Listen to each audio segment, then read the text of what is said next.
All right, so I want to come on today because I think we need to talk about how weird the Wonka franchise is. Good morning, Starshine. The Earth says hello. Quiet up and listen down.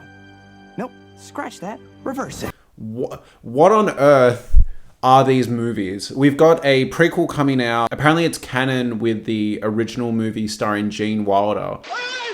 Don't just stand there, do something! Help. Police. Murder. And that fills me with some hope. I like that Timothée Chalamet is attached. I like that the Paddington director is the one in charge of it. Watching the trailer with this really whimsical, joyous, gorgeous tone, I'm confused. And I'm confused because I think we're all forgetting just how nasty those original movies were. Stop, don't come back. Oh my God. Oh my God. So that's why I wanted to come on to talk about today, because I was talking with friends over the weekend about the Wonka prequel trailer, and then I was talking about Tim Burton's adaptation. And I think my favorite quote from that conversation that I said was like, yeah, the Tim Burton remake feels like it's made by someone who just like hates children.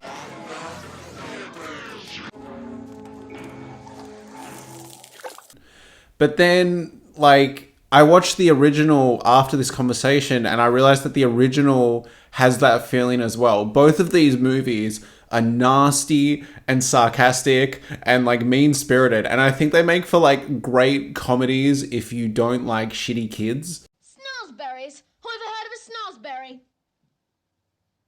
The suspense is terrible. He's gonna go this time. I hope it'll last. It feels like it was written by parents who spent way too much time accommodating for like the annoying kids at their kids' schools or something. Both Gene Wilder and Johnny Depp's iterations of Willy Wonka actively look like they're enjoying these kids suffering the actions of their consequences.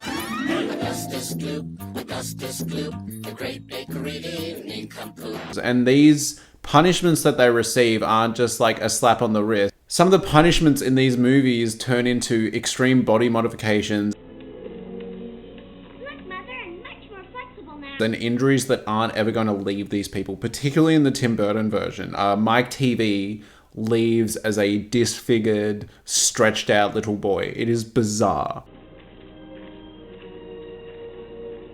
I thought I'd come on today because I just found it so funny, because I was giving Tim Burton's remake so much flack for like being so mean-spirited and dark. And then I watched the original having all these like joyous memories associated with it. And then the original might actually be nastier and meaner. It's very much an adult movie that just has like kid elements. So I guess I just wanted to gush about both movies, compare them both, kind of just in like a funny talky talk way. And the prequel trailer is pretending that this story is like this gorgeous fairy tale, and it's like, nah. There are stories about broken man babies taking out their childhood trauma on like kids. It's hilarious. Let's start with the Gene Wilder version. Everyone knows that that is a fantastic movie, and it's a fantastic movie for a few reasons.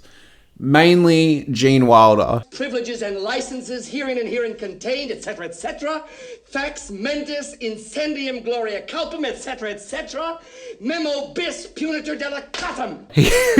He is so good. A lot of his line delivery is perfect because you can't tell if he's sarcastic or not. He will say just incredibly odd phrases, and he says them dead straight, but he'll say that in the same way he says insults or jokes. They're all delivered the same way. There's the joke in the movie where he talks about the fact they got Oompa Loompas from Loompa Land, and then the geography teacher is like, I teach geography, I would know about this. And he's like, oh, then you know all about them or something. It's so good. It's pitch perfect. And then I think the better one is he just feels like a disgruntled teacher that doesn't want to be there, even though he was the one that asked these kids to be there.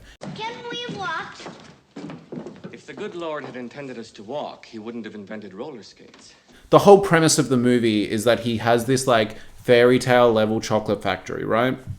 And then he sends out the golden tickets to all the kids, and you get all these kids that are like little shits in like their own special way. So you've got like the spoiled bratty girl, then you've got like the fat kid. And yeah, I know it's 2023, we're not going to fat shame, but both these movies hate fat kids. What do you get when you guzzle down sweets? eating as much as an elephant eats.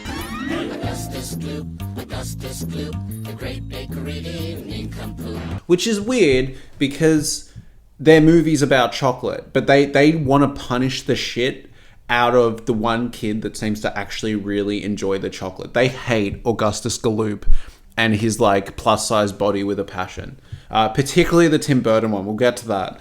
There is a fat shame anthem in the Tim Burton one, and I love it. So in this Gene Wilder one, he sends out these tickets, and I just wanted to like quickly comment on the fact that like during this section, you see Slughorn sort of like ready to pounce on all these kids just as they find the tickets, which I don't want to get like too deep into these like Wonka movies. You're very much meant to feel like the winners were like handpicked and watched for a while. They were essentially like positioned to be there.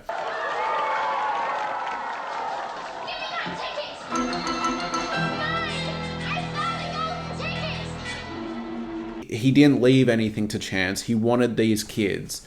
And I don't get why, unless he wanted Charlie specifically. He wanted Charlie, and then he wanted all these other little shit kids to like rub off on him and see how he went. But yeah, every single time one of these kids finds a ticket, Slughorn very quickly is there to be like, feels like it's all preordained. You're very much meant to infer that like this is a master plan. He wants Charlie from the start. There isn't chance, it's all fate, and it's fate made by this weird chocolate maker. And I think the thing that this first one captures well is actually like a good-spirited young child. Charlie is really pure and really sweet, and you get by the end of the movie why he'd be a good choice to take over a chocolate factory, even though he's obviously like 12 and has no clue what he's doing. In terms of what the story set up, it makes sense. He's a sweet kid. He doesn't lie. That's like the big setup here. There's a scene at Charlie's school while he's in class where they're all going around telling how many Wonka bars they've had, and he's honest and says 2. Instead of lying and saying 200 when the teacher gives him the opportunity. And yeah, he gets humiliated for his poverty and he just cops it. Charlie Bucket, how many did you open? 2. That's easy. 200 is twice 100. Not 200. Just 2. 2? What do you mean you only opened 2? I don't care very much for chocolate. When you're growing up, you see Willy Wonka as this whimsical, fun figure. And when you watch it now, however, he feels like someone who just hates how modern day kids are parented and he wants to do a better job. He feels like he's genuinely just invited these kids and these parents here to like traumatize them and like force change. You know, like reinforce positive behavior, punish bad behavior. That's what it feels like he's doing. All right? Like he has these kids over just to be like, you eat too much. You shouldn't chew gum. I don't like that. I don't like your attitude, rich girl. You're a bad egg and you're going down the goose chute. I want it now! She was a bad egg. It's a wild story, and I think we all just remember it as like, oh, they go on this like fun tour of the chocolate factory and like some things go wrong, but like he wants them to go wrong. Consistently there's this punchline where the kids go to like disobey in ways that he seems to have already predicted, and he'll just be like, oh no, don't jump in the chocolate river. Sweetheart, Daddy's coming! There's going to be a lot of garbage today. Get away from that thing! Stop, don't come back. Don't just stand there, do something! Help. Police. Murder. All right, my favorite part of this movie though is the verbal fucking smackdown that Gene Wilder, Willy Wonka, gives to the Grandpa Bucket. You stole fizzy lifting drinks. You bumped into the ceiling, which now has to be washed and sterilized, so you get nothing. You lose. Good day, sir. Charlie obviously feels like the most well-behaved kid, and he is the most well-behaved kid by a landslide, but he still fucks up. He does steal the fizzy lifting drinks. He does go against Willy Wonka's orders and like fuck about, right? And that, you know, deserves a bit of a telling off. And he was never going to be told off because the grandpa encouraged it. So they get into this office and they're like, yo, give us our lifetime supply of chocolate. And then Willy Wonka just lets him absolutely have it and like smacks his sense of entitlement, which is really interesting because from the start of the movie, they're presented as incredibly down on their luck and like poverty-stricken people. So to briefly have the moral of the story be about essentially them getting carried away, the prospect of entitlement and just being totally verbally smacked down by Gene Wilder in this like great performance is awesome. And then obviously Charlie then passes the test because Grandpa is pissed. He's like, fuck that guy. We're going to give all his secret recipes away. Grandpa Joe is a piece of shit, by the way. And then Charlie goes back, gives him the gobstopper, and like that's the moral of the story. And the end quote of this movie is, do you know what happened to the man who was given everything? He lived happily ever after. Don't forget what happened to the man who suddenly got everything he always wanted. He lived happily ever after. Which just flies in the face of like any modern day sort of rhetoric we have now, which is like money doesn't buy you happiness, possessions don't buy you happiness, like happiness is about what's in here. And then this movie's like, fuck that. All right, if you're poor, all you need is Gene Wilder to come up, torture a bunch of kids in front of you, and then give you the keys to like a multi-billion-dollar chocolate factory that will have you and your family set for generations and enslave the race of the Oompa Loompas over here. It's such good morals. I love it.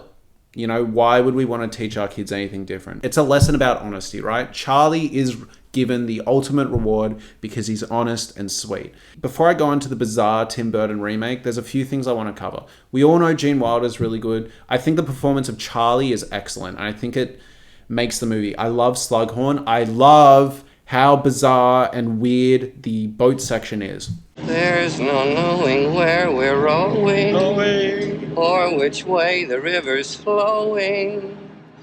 Is it raining? Is it snowing?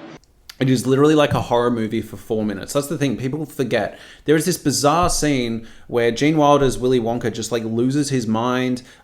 Chickens get decapitated on screen. Has it gone too far? Tell our little guy to turn us around, Wonka! Now I am gonna be sick. It's like Stanley Kubrick's Clockwork Orange scene where just horrific imagery is just getting shown back to you. And for like what? Like a kid's movie. It's just this weird detour. It's like if you were watching Finding Nemo and then there was just like one scene of like the horrors of war or something. It's so bizarre and I love it. It's such an inspired choice and it does not need to be there. And it's way more unsettling because nothing like that ever really happens in the movie again. It's just this one scene where he's intentionally trying to freak the parents and the kids out. Fucking sick. And before we move on, we have to talk about the songs. And the reason we have to talk about the songs is because I'm going to do a whole section talking about the songs of the Charlie one.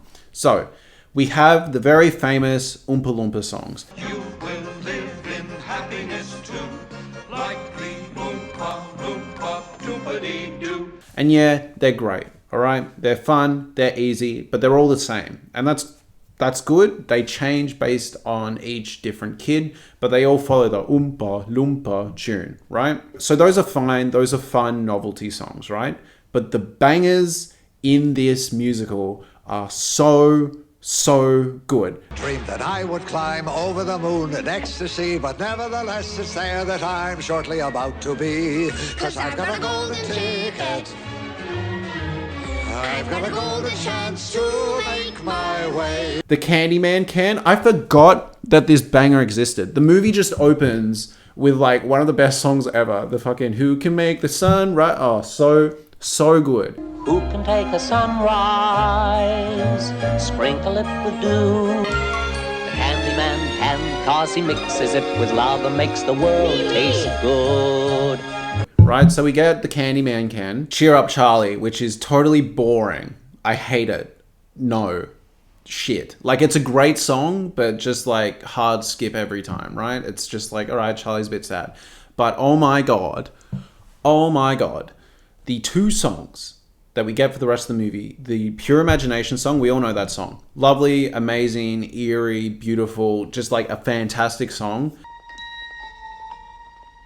We'll begin with a spin, traveling in the world of my creation. But Veruca Salt's Don't Care How, I Want It Now song. I don't want to gas this up too much, but I think this is one of like the best filmed musical numbers I think I've ever seen. Whoever plays Veruca Salt, I don't know if we've seen her in anything else. She is unbelievable. And if I don't get the things I am after, I'm going to scream.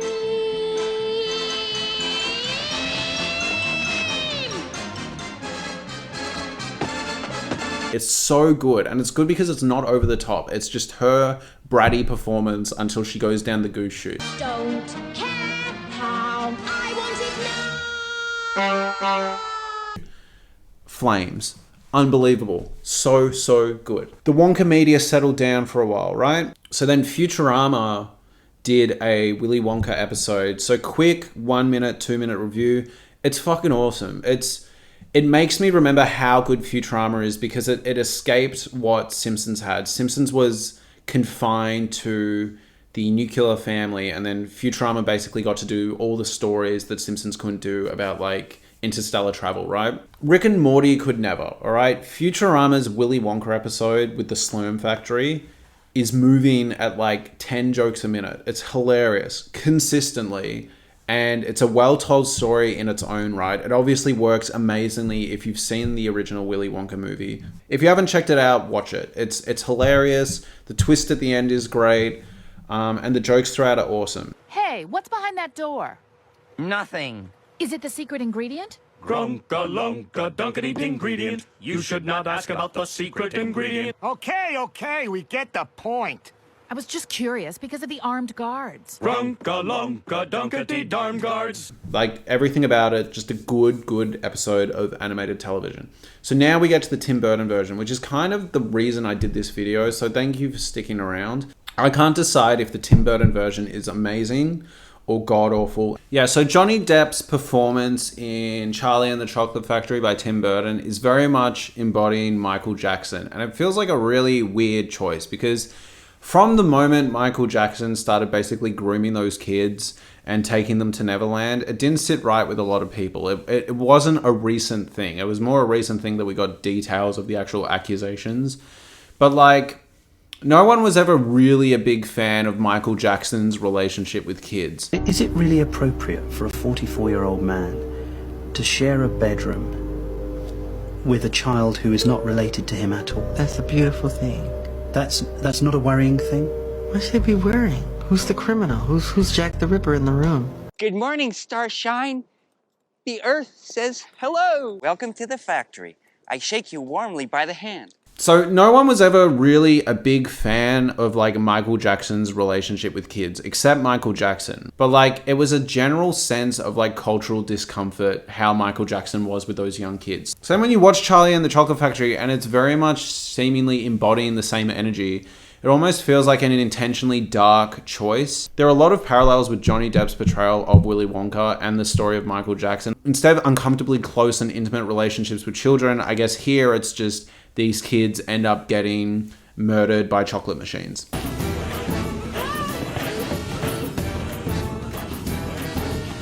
Both movies take about an hour to get to the Chocolate Factory, and I actually must say, I do actually quite like Tim Burton's initial hour. I like the bucket house, I like how weird the world is, I like the details that the dad works in the toothpaste factory and they're so poor that they build toys out of the discarded pieces.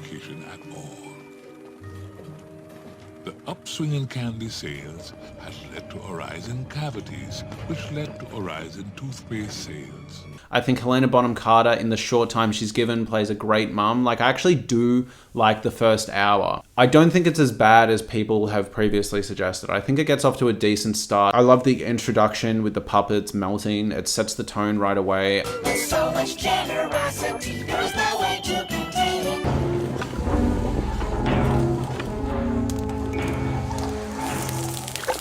I must say the opening credits to this movie slap. Yes, it's all CGI goop, chocolate, gross. It doesn't look great, but oh my god, the opening credit music is fucking sick. Danny Elfman's just going off.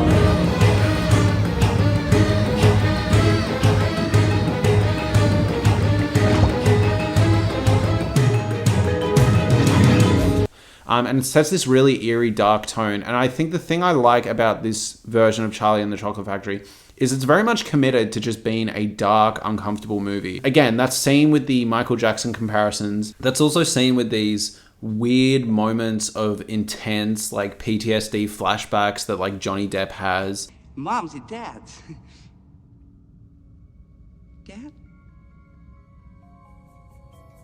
Papa?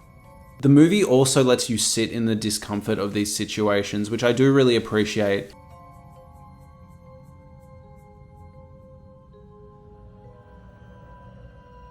Okay, then.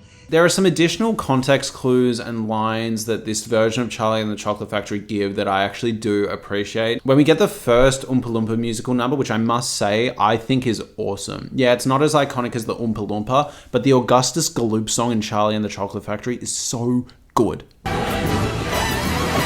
After that, the really rich dad of Veruca Salt, or maybe Mike TV's dad, one of them says, that feels like it was almost rehearsed. Well done. Aren't they delightful? Aren't they charming? I do say that all seemed rather rehearsed. Like they knew it was coming. And I like that little hint. I like that little idea that like, yeah, these kids were like literally like handpicked and preordained, and these Oompa Loompas aren't just doing like a jolty little dance off the top of their head. Like they've planned out like everything. You know, they're like excited to perform. As Johnny Depp says, Well, I believe they're going to treat us to a little song. It is quite a special occasion, of course. They haven't had a fresh audience in many a moon. That's another thing I like about this version. I just love how much Johnny loves to sort of watch the Oompa Loompas perform. In Gene Wilder's version, whenever the Oompa Loompas perform and whenever something bad happens to the kids, Gene Wilder seems like really sort of like glad that they're getting their comeuppance. Like, this is what these kids deserve. Ha ha ha ha ha. With the Tim Burton, Johnny Depp, Charlie and the Chocolate Factory, it's this different one where he's just a weird, scatterbrained, broken child. And it's like, why would I worry about what's happening to these kids when the Oompa Loompas are doing their awesome fat-shaming dance? Augustus Gloop, the great bakery nincompoop.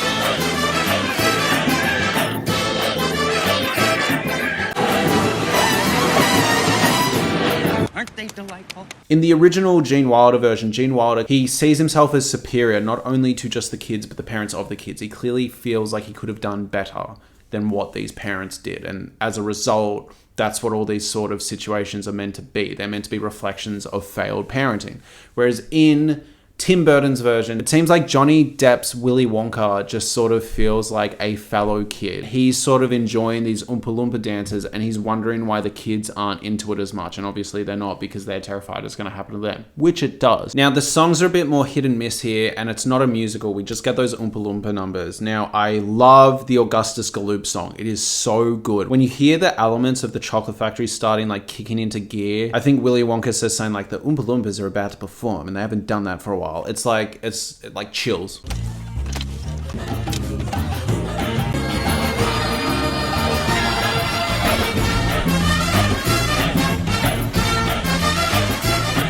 Veruca Salt Nut song is fucking sick too. Now, it's no Don't Care How I Want It Now, but as an Oompa Loompa song, awesome.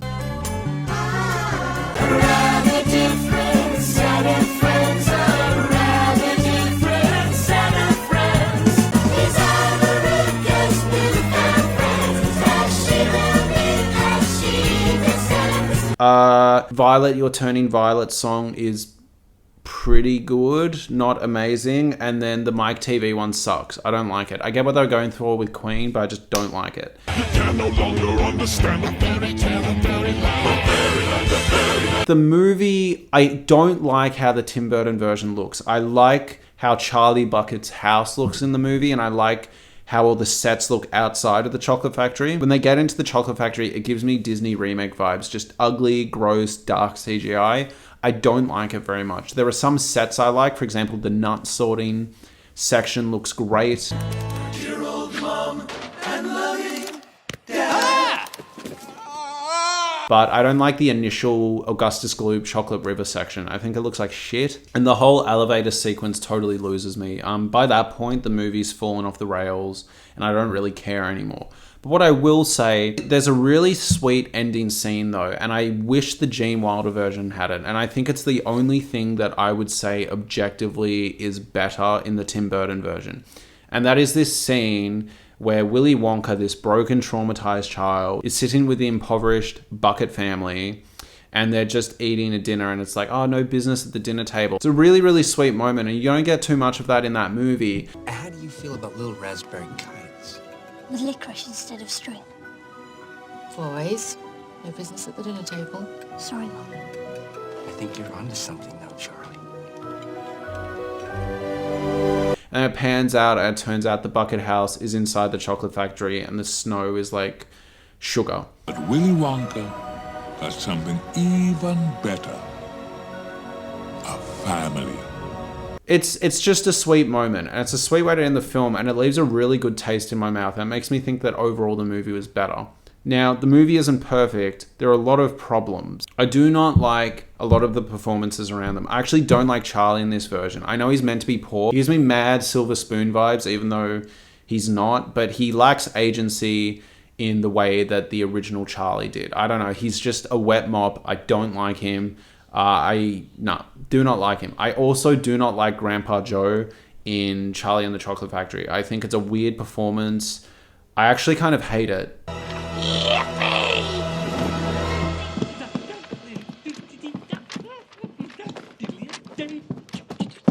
Here, read this aloud. Let's hear exactly what it says. I don't like it. I don't think people act like that. It's weird. And not weird in like a good Tim Burton, like off-kilter way. It's like, I don't get it. I don't like it. I don't understand what they're going for. And pretty much all the parents I don't like, except Mike TV's dad is awesome. And I actually like Mike TV too. It's big Bart Simpson energy. But yeah, Mike TV and his dad are like good side characters. Violet and her mum, I'm a bit like whatever about. And then Augustus Galloop and her mum, awful, terrible, nah, get rid of it, throw it in the bin, so bad. And all of these kids in their introductions look like CGI, I must say. I don't know what Tim Burton was doing. Weird movies, I just thought I'd come on today and talk about them because I just watched them. If you enjoy this video, please subscribe. I'll do more. I'm not sure what I'll do them about, so like let me know if there's any movie, show, whatever you want me to talk about. Thank you so much for watching.